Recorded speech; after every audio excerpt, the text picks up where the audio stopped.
As far as fasting being a way to paradise, as we mentioned earlier, Allah says in the Quran in Surah Baqarah, chapter number 2, verse number 183, لَعَلَّكُمْ تَتَّقُونَ, so that you may learn self-restraint. That means make it taqwa, and taqwa will be a way to paradise.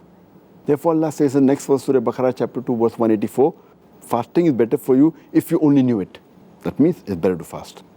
And Allah says in Surah Ahzab, chapter number 33, verse number 35, إِنَّ الْمُسْلِمِينَ وَالْمُسْلِمَاتِ, for Muslim men and women, وَالْمُؤْمِنِينَ وَالْمُؤْمِنَاتِ, for believing men and women, وَالْقَانِتِينَ وَالْقَانِتَاتِ, for devout men and women, وَالصَّادِقِينَ وَالصَّادِقَاتِ, for true men and women, وَالصَّابِرِينَ وَالصَّابِرَاتِ, for men and women who are patient, وَالْخَاشِئِينَ وَالْخَاشِيَاتِ, for men and women who humble themselves, وَالْمُتَصَدِّقِينَ وَالْمُتَصَدِّقَاتِ, for men and women who give in charity, وَالصَّائِمِينَ وَالصَّائِمَاتِ, for men and women who fast, وَالْحَافِظِينَ فُرُوجَهُمْ وَالْحَافِظَاتِ, for men and women who guard their chastity, وَالذَّاكِرِينَ اللَّهَ وَالذَّاكِرَاتِ, for men and women who engage much in Allah subhanahu wa ta'ala's praises.